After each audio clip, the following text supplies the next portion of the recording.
Olá, pessoal. Então, a aula de hoje vai ser uma continuidade da aula anterior que a gente abordou então sobre lei de Gibbs. E agora a gente vai nessa aula aplicar essa lei de Gibbs para a gente conseguir de fato então chegar no nosso objetivo que é entender se uma reação química ela vai ocorrer de forma espontânea ou se ela não vai ser de forma espontânea. Então, antes da gente entrar para aplicar isso de fato, eu preciso explicar alguns pontos para vocês. Então, eu começo inserindo vocês com relação ao que vem a ser o equilíbrio químico. Já tinha comentado nas outras aulas, como por exemplo, né, acho que o exemplo mais fácil que a gente pode observar isso é quando a gente tem a transformação do gelo para água líquida. A gente vai ter, isso é bem viável, porque esse é um processo que ele ocorre nos dois sentidos. Tanto a gente consegue transformar água sólida em água líquida, quanto a gente consegue transformar água líquida em gelo, que é sólido. Então, no caso aqui, a gente acaba descrevendo como, nesse exemplo aqui, de sólido para líquido a gente vai ter a reação direta, e de líquido para sólido a gente vai chamar de reação inversa. Aí eu já mostrei para vocês que quando a gente está na temperatura de 0 graus Celsius, a gente chega num ponto de equilíbrio. A temperatura de fusão é uma temperatura, um ponto de equilíbrio daquele processo de transformação.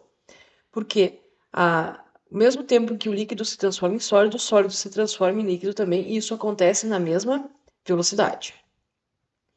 Para que essa condição ela é mantida, né, essa condição de equilíbrio ela é mantida a menos que ocorra alguma perturbação no sistema, como, por exemplo, um aumento de temperatura ou uma redução da temperatura. Então, é necessário que, para que saia desse estado de equilíbrio, que uma perturbação externa ocorra. O exemplo que eu coloquei aqui, a gente tem uma água que está a 23 graus Celsius e, de repente, é adicionado uma água mais quente, como por exemplo a 29 graus aqui.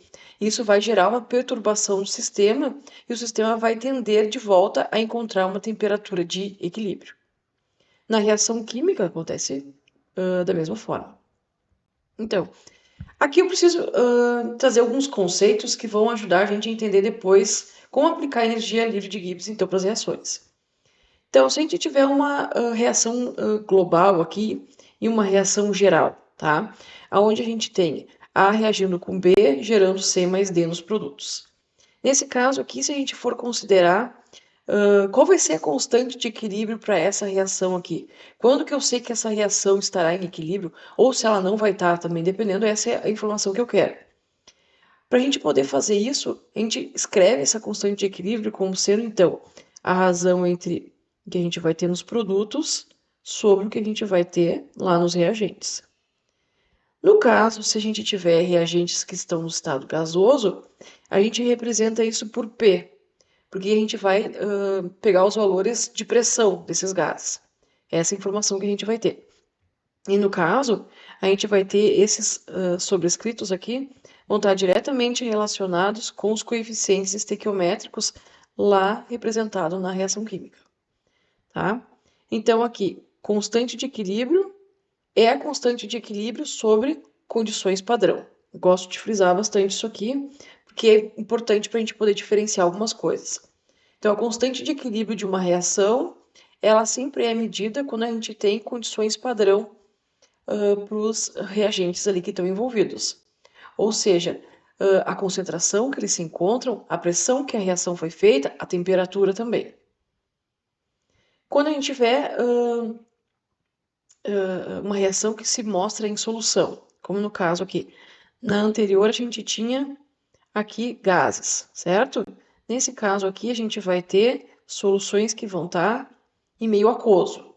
Então, nesse caso, a gente representa agora, não pelo P, de que está representando a pressão do gás, mas entre colchetes que está representando, então, qual que é a concentração lá do reagente envolvido. E também, de novo, elevado ao seu coeficiente estequiométrico, tá? E, de novo, então, eu mostro para vocês aqui a constante de equilíbrio que está relacionado a uma concentração padrão. Então, a partir dessa relação matemática que a gente tem para o equilíbrio, quando a gente tem, então, uma reação de reagentes gerando produtos, ou produtos voltando a ser reagentes, pela matemática a gente consegue inferir algumas coisas. que quanto maior for, então, esse valor de K aqui, mais produtos estarão presentes no equilíbrio. Por quê? Porque o valor do numerador, desculpa, é maior do que o denominador. E o inverso também vale. Quanto maior for o valor do denominador, ou seja, mais reagentes estão presentes do que produtos, porque o numerador nesse caso é menor. Então a gente tem essa relaçãozinha que é mostrada aqui embaixo para ajudar a facilitar essa visualização. Então a gente vai ter reagentes se convertendo em produtos, então a reação direta aqui é favorecida, e a constante de equilíbrio ela é muito superior a 1, por causa da relação matemática aqui. Quando a gente tiver que a reação inversa ela está predominando, quer dizer que K, né, que a constante de equilíbrio nesse caso ela é muito menor que 1, e a gente vai ter uma quantidade de reagentes superior a produtos lá no equilíbrio. A gente vai ter agora, além da constante de equilíbrio, então dada sobre condições padrão, a gente vai ter também o quociente de reação. Aí a gente vai ter aqui uma reação geral. De novo, nesse caso aqui não coloquei aqui, mas são todos gasosos. E eu sei isso porque eu tenho P representado aqui. Nesse caso, eu vou ter um quociente. E o quociente ele vai ter, se a gente for olhar aqui, vocês forem comparar, igual à constante de equilíbrio. A montagem matemática dela é igual. O significado químico é que é diferente. Porque, na verdade, a gente vai ter que Q vai ser igual a K somente quando a gente atingir o equilíbrio. E o Q a gente vai ter, então, para situações que não são padronizadas. Então, o K é obtido quando a gente tem uma situação padronizada, com uma pressão estabelecida, quando a gente tem uma concentração estabelecida para uma determinada temperatura, enquanto que o Q a gente vai ter já para situações reais, como, por exemplo, aquelas soluções que vocês prepararam no laboratório que não foram feitas sob condições padronizadas. Então, trazer exemplos agora para a gente conseguir enxergar um pouquinho melhor isso. Considere aqui a formação da amônia, aquela mesma reação que eu venho mostrando para vocês do processo Haber. Nitrogênio reagindo com hidrogênio gerando amônia. Então, inicialmente, a amônia vai ser produzida de forma espontânea. Isso quer dizer que Q é menor do que a constante de equilíbrio. Então, nesse caso aqui, a gente vai ter uma reação que está formando produtos. Então, a constante de equilíbrio padrão dessa reação, ela é superior ao quociente dessa reação aqui. Quando a gente tiver o equilíbrio, de novo, K é igual a Q, tá? Então, quer dizer que a mesma velocidade com que o produto está sendo formado é a mesma velocidade com que os produtos estão formando os reagentes de volta. E a gente vai ter a terceira situação, onde Q é maior do que K, nesse caso aqui. Então, esse é o ponto que se atingiu que os produtos eles estão gerando os reagentes. E agora a gente vai conseguir determinar esses valores a partir de Q e de K, para a gente poder prever, então, se uma reação está tendendo a formar produtos ou se ela está tendendo a formar reagentes. Aí aqui eu trouxe também um gráfico para mostrar como que isso acontece em termos de energia. Então, nessa primeira parte aqui, a gente vê que é espontâneo a transformação de reagentes em produtos. Esse processo se torna espontâneo até se chegar ao equilíbrio e depois passa a ser espontâneo a transformação dos produtos em reagentes. Quem vai dizer isso, então, são os fatores Q e K da reação envolvida. Então, vou mostrar para vocês aqui agora como que a gente vai juntar a energia livre de Gibbs com essas condições que a gente traz para uma determinada reação, como, por exemplo, qual é a pressão que se encontra os reagentes e produtos e qual é a concentração deles, tá? Então, ΔG com a bolinha subscrita e K, constante de equilíbrio, vão se aplicar, então, sempre a condições padrões. Então, eu achei qual que é o ΔG para aquela reação sobre condições padronizadas. Então, que são as condições, normalmente, que são aquelas tabeladas. Quando a gente tiver ΔG e o Q, a gente vai se aplicar a qualquer condição, que no caso é o que eu gosto de chamar de condição real, tá? Qualquer condição, uma condição mais real, aquilo que a gente vai ver no dia a dia, tá? Então, é útil determinar se as substâncias reagirão sobre quaisquer condições. Se eu colocar determinadas concentrações dos reagentes envolvidos ali, eu vou gerar produtos ou não vou? O processo que eu vou estar fazendo ele vai ser eficiente para aquilo que eu quero produzir, ou eu vou estar gastando dinheiro e a partir dos produtos eu estou obtendo de novo os reagentes, tá? Então, a gente vai ter essas duas fórmulas aqui, que elas são a mesma, mas elas estão dizendo informações diferentes. A gente vai ter ΔG igual a ΔG padrão, mais R vezes a temperatura vezes o logaritmo natural de K. A gente vai aplicar essa equação aqui para condições padrão, e a gente vai ter que ΔG é igual a ΔG padrão mais RT vezes o logaritmo de Q para qualquer condição real. Tá? Nesse caso, o R aqui é a constante universal dos gases, onde a gente vai ter o valor de 8,314 Joule por mol por Kelvin, tá? Que a gente vai utilizar para depois obter os cálculos finais e então calcular o valor de ΔG. Então, aqui, só para representar o que vai acontecer quando a gente estiver no equilíbrio, que vai ser uma informação bem importante para a gente poder resolver qual é o ΔG da reação. Então, no equilíbrio, sempre frisando que Q é igual a K e que ΔG é igual a zero. Lembra que eu tinha comentado isso na aula passada. ΔG vai ser igual a zero no equilíbrio, porque a gente vai ter ali a reação inversa e a reação direta ocorrendo na mesma velocidade, tá? Então, ΔG igual a ΔG padrão mais R vezes T o logaritmo de Q. Se o ΔG no equilíbrio é igual a zero e Q é igual à constante de equilíbrio, a gente vai ter essa relação aqui, que ΔG padrão é igual a menos RT logaritmo natural da constante no equilíbrio, tá?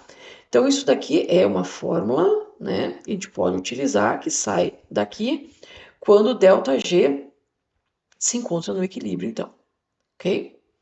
Então, a gente pode concluir a partir daqui que se ΔG padrão é menor que zero, logo K vai ser maior do que 1. Se ΔG padrão é igual a zero, logo K vai ser igual a 1. E se ΔG padrão é maior do que zero, K é menor do que 1. Então, matematicamente, a gente consegue provar isso, tá? Então, eu quero fazer esse exemplo aqui com vocês, aplicando, então, a energia livre de Gibbs, para a gente conseguir aplicar numa reação real e a gente conseguir prever se nessas condições dadas, essa reação ela ocorre de forma espontânea ou não. Então, a gente tem aqui essa reação. A constante de equilíbrio é 298 Kelvin, então eu estou dizendo que uma das condições nesse caso aqui é que a reação ocorreu então a 25 graus Celsius, tá? Da equação dada abaixo é 4,5 vezes 10 na menos 4. Então, eu tenho que a constante de equilíbrio aqui nesse caso é igual a 4,5 vezes 10 na menos 4. E a gente vai ter a reação química, então, que é ácido nítrico, e ele está sendo dissociado aqui em íons hidrogênio e íons NO2-. Então, agora a gente quer saber se, sob essas condições, esse processo aqui de dissociação, ele ocorre de forma espontânea ou não. Então, a gente vai ter ali na letra A. Qual vai ser o valor de ΔG no equilíbrio? A gente vai calcular qual é o ΔG padrão para essa reação. E depois a gente vai calcular aqui para a situação real, então. Qual é o valor de ΔG quando a concentração de íons H+, é 5 vezes 10 a menos 2 mol por litro? A concentração dos íons NO2 menos 1 é igual a 6 vezes 10 a menos 4 mol por litro. E a concentração do HNO2 é igual a 0,20 mol por litro. Então, a partir disso, eu consigo prever se a gente vai estar formando produtos ou se a gente vai estar formando reagentes sobre essas condições aqui, que no caso é na temperatura de 298 Kelvin, com essas concentrações. Então, qual vai ser o valor no equilíbrio? Vou colocar aqui a letra A, depois eu passo para fazer o resto do cálculo. Aqui a gente precisa lembrar do conceito, tá? A gente tem que lembrar que quando a gente tem uma reação que se encontra em equilíbrio, não existe tendência em formar reagentes ou formar produtos. Porque, na verdade, o que está acontecendo é a velocidade de formação de produtos e reagentes é a mesma. Então, nesse caso aqui, ΔG no equilíbrio é igual a zero. Isso aqui é uma coisa que vocês precisam assimilar e nem, na verdade, nem pensar muito. Quando perguntar qual é o valor de ΔG no equilíbrio, você tem que saber que é zero, porque a gente vai precisar dessa informação para fazer o restante do cálculo. Tá? E agora aqui em B, qual é o valor de ΔG padrão para a reação? Então, agora, para isso, a gente vai se valer daquela relação que a gente tinha visto no slide anterior. Tá? Então, vamos colocar lá na próxima página, o B aqui. Então, ΔG vai ser igual a ΔG0 mais RT logaritmo natural da constante de equilíbrio, tá? Então, a gente vai ter aqui a constante de equilíbrio, ela é obtida sobre condições padrão. E o próprio exercício ali já me deu que esse valor da constante de equilíbrio é igual a 4,5 vezes 10 a menos 4. Então, a gente deixa essa informação aqui. A gente viu o que também? Que ΔG é igual a zero no equilíbrio. E no equilíbrio, a gente vai ter sempre que utilizar a constante de equilíbrio. Então, se a gente for aplicar, né, na reação acima ali, eu já sei que ΔG é igual a zero. Eu quero calcular o valor de ΔG padrão, mais R eu mostrei que é 8,314 joules mol vezes Kelvin, vezes a temperatura em que essa reação está sendo realizada, que é 298 Kelvin, vezes o logaritmo natural da constante de equilíbrio que é fornecido aqui, que é o 4,5 vezes 10 a menos 4. A gente faz o rearranjo matemático aqui e a gente vai ter que o valor de ΔG0, eu vou colocar direto o valor aqui. Para fazer esse valor aqui do logaritmo natural, vocês precisam aplicar na calculadora, então. O que acontece nesse caso aqui? Vocês precisam ver qual é o tipo de calculadora que vocês têm. Algumas a gente escreve o número primeiro e depois aciona a função ln. Outros precisa ativar a função ln e depois colocar o número. Então, olhem a calculadora que vocês têm para ver se o valor acaba batendo, tá? Então, aqui o valor final, depois que vocês aplicarem, é mais 19,1 kJ por mol. Ou, botei aqui kilojoules, eu vou botar de outra forma também, tem gente que prefere mais. 19,1 vezes 10 na 3 joules por mol. Então, esse daqui é o valor de ΔG no equilíbrio. Então, o que a gente vê no equilíbrio? Que o valor de ΔG aqui ele é positivo, tá? Vamos fazer a letra C, que é o que nos importa, porque daí é onde a gente vai encontrar o valor de ΔG da situação real. Então, o C aqui, qual o valor de ΔG nessas condições aqui? Então, a gente vai ter, vou escrever aqui para ficar mais fácil de enxergar. ΔG vou botar aqui nas condições reais. Então, a gente vai ter que a concentração de H+, nesse caso aqui, é igual a 5 vezes 10 na menos 2 mol por litro. A concentração de NO2- é igual a 6 vezes 10 na menos 4 mol por litro. E a concentração de HNO2 é igual a 0,20 mol por litro. Então, a gente viu que a equação que a gente tem que utilizar é ΔG igual a ΔG0 menos mais RT logaritmo natural. E agora a gente vai ter que utilizar o valor de Q, que é o quociente da reação, porque aqui a gente tem uma condição que é real e não mais a constante de equilíbrio. Como que a gente vai calcular o valor de Q? A gente tinha visto lá no início da aula que Q vai ser igual à concentração dos produtos dividido pela concentração dos reagentes. Então, nesse caso, vamos montar aqui. A gente vai ter que Q vai ser igual. Vamos colocar aqui para ficar mais fácil enxergar a reação.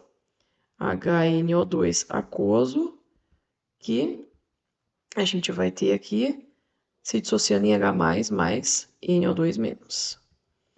Então, aqui a gente tem os produtos e aqui a gente vai ter os, no caso é um só, o reagente. Então, vai ser a concentração de HNO2. Todos eles têm o coeficiente estequiométrico de 1, então todos a gente levaria 1, né, mas não precisa. Se fosse 2, o fator a gente levaria 2, 3 e assim por diante, ou 1,5, tá? Dividido pela concentração de H+, vezes a concentração de NO2-. O que a gente faz agora? A gente pega esses valores aqui e substitui aqui para achar o valor do quociente, então, tá? Fazendo a substituição, a gente vai ter que o valor de Q, para esse caso aqui, é igual a 1,5 vezes 10 na menos 4. Tá? Esse aqui é o valor de Q. Agora, a gente descobriu esse valor, a gente vai substituir o valor de Q aqui nessa equação aqui, tá? Então, de novo, vamos colocar aqui. ΔG é igual a ΔG0 mais RT logaritmo natural de Q. ΔG é o que a gente quer descobrir.